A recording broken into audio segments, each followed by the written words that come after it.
All right, so in continuation from the previous video, we've got all the shocks in. I did, however, replace the lower rear shock bolt with a longer bolt and then a nylock nut on it. I'd noticed that there's really just wasn't enough thread engagement, at least for my own comfort.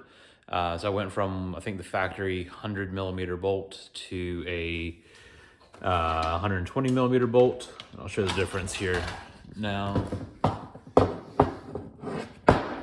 Yeah, so as I start going through and installing the StopTech stainless braided front and rear brake lines, I'm gonna do the passenger side, front and rear off camera, just so I can get a better idea of what I'm dealing with and how it's best to try to film this to capture this for everyone else to see. And then I'll show the rear first, then the front after on the driver's side. That's about it. Let's get to it. All right, so starting with the rear brake lines, I went ahead and did the passenger rear off camera to see if I could learn and best way to try to film this. So we've got a 13 mil on the back of this, which is on the hard line with the ferrule going into our flex line. And then we'll go down to the caliper itself. I found it was easiest to go ahead and try to crack this nut in the back first, and then go ahead and remove this clip. So just pry this clip straight up. Then the clip will be off. It gives you a little more play. And go ahead and hold this while spinning off the nut. Make sure you got a rag or something underneath. I don't know how you're gonna do this without having any bit of a mess. So on the StopTech kit in the hardware, it does come with a little rubber nipple. As soon as you do get your hard line and your rubber line disconnected, go ahead and cap your hard line off with this guy. So one thing that I have done, again, I don't know if it's necessary or not, is I just drew a line in line with the hole in the nut that's going to go onto the caliper. All it does is just help make sure that I'm able to see where the nut is aligning in the hose itself. On the hose, there is a hole coming into the line. Just making sure that as I tighten it up, I know when it's perfectly aligned. Let's see if I can show. Yeah. So there we go. That's a 10mm bolt. That's going to allow your bracket to be removed or loosened to give you some extra slack. While breaking things loose, do try to keep that bolt in, just to make sure you get a little extra leverage and everything else staying still. All right, so I've got a newfound respect for YouTubers doing brakes or anything else with fluids and an unavoidable spill. What's that? Being able to hold a camera at the same time. So what we've got here is you got the factory rubber line disconnected. I've got the rubber cap sitting on the hard line. Got a bucket underneath, got a rag there to hopefully catch as many of the drips as I can. And next I'm gonna go ahead and take this bolt here on my brake line to the caliper. Take that loose, drain whatever's in the line as it throws in or falls into the trash can, and then put the new on. Really not much to it. All right, so we've got the stainless line in right now. Just got to tighten up this bolt, and ideally you tighten it.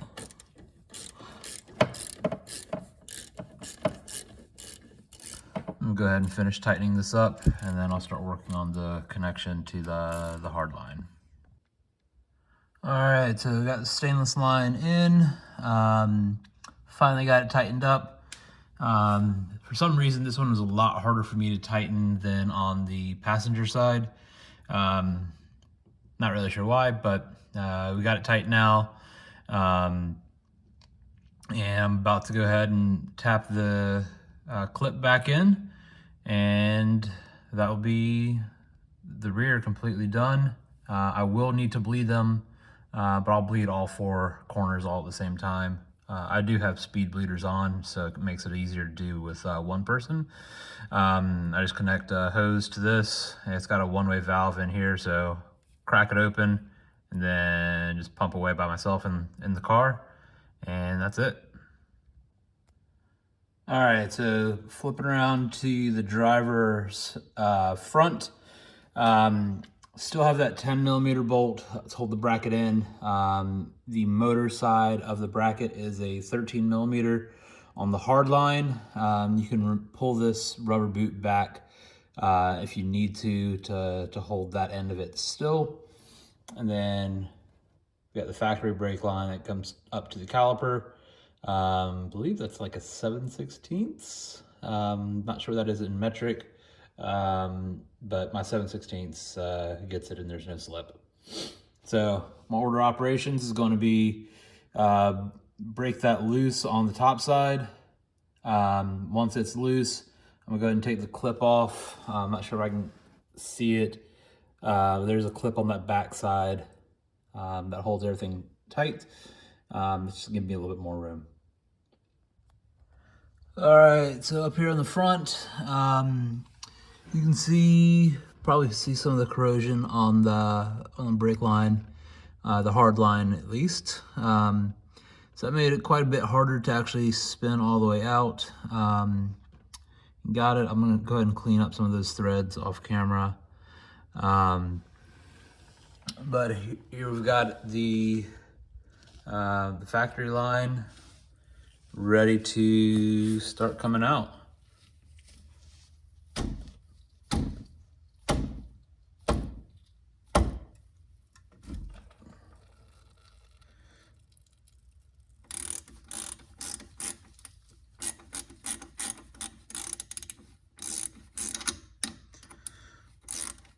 Hopefully I'll be able to get this one off without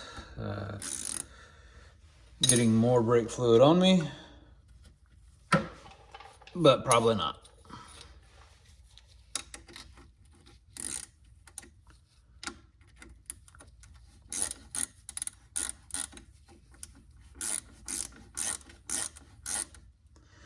All right, before I go all the way out, I'm gonna go ahead and get the new line prepped. So hopefully I can keep some of the fluid that's in the caliper still in it. All right, so I've got the Stop Tech line loosely in. It is important to keep this guy vertical on the front. So I'm gonna hold this vertical. I'll go ahead and cinch this down and then start cleaning that up, and I'll get this threaded back in. I'll come back after I get it all connected up. All right, so a mess has been made. Good news is it is tight. So once I get all the rest of this residual cleaned off, I should have no more drips. And then go ahead and put the clip back in, and then the brakes will be 90% done. All left to do would be to bleed.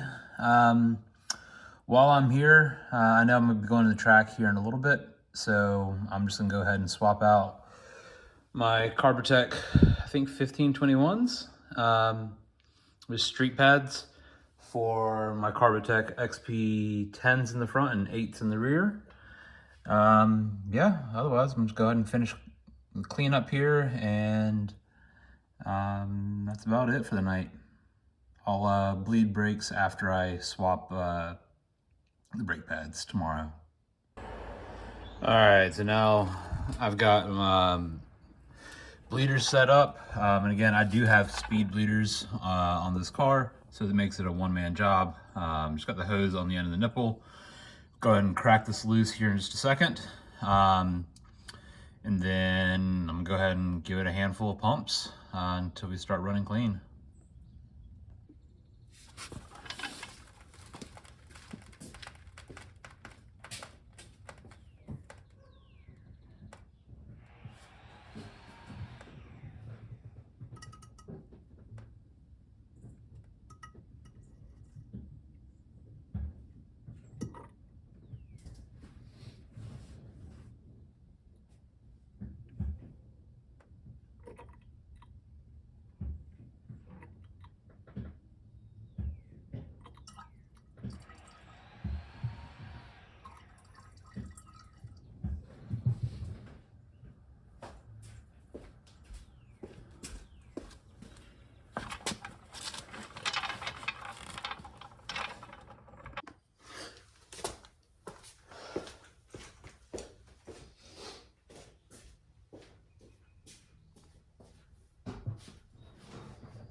All right, so we've got the car back on the ground. After all the brake lines were changed, all brake lines were bled, all four corners, and I now do have my Carbotech XP10s up front and 8s in the back. I realized I glossed over kind of that I was changing to those pads and why they're different and why they're the 10s and not the 12s in the front. For my tires that I currently have on the car, they're a 300 treadwear tire. I put those on just to help make sure that I don't cover bad habits on track by having aggressive or stickier tires. And the XP12s in the front would overpower my tires. So just don't have the grip to be able to use them. So yeah, I've got 10s up front, 8s in the back, just to keep the brake bias matched up with what the Corvette's looking for, and continue on. Yeah, so the last thing I've got left to finish on the suspension and car before track day is going to be throwing on the outer tie rod ends for bump steer. And then I've also just ordered upper and lower ball joints to go ahead and replace those before the track day as well. When I was underneath the car earlier, noticed that I knew the lower front was pretty shot, but the uppers are also pretty shot. So I'll end up going to replace both of those. Otherwise, that's really all I've got left to do in the car before I go up to the track. If there's anything else that I'm missing, please drop it in the comments. If you have any questions of why I've chosen to do the things that I am to the car, also drop those in the comments, and I'll make sure I get those answered. Otherwise, yeah, just signed up for VIR March Madness through NASA. Looking forward to it, and hopefully that I'll have a little bit more confidence with the car the way it is now.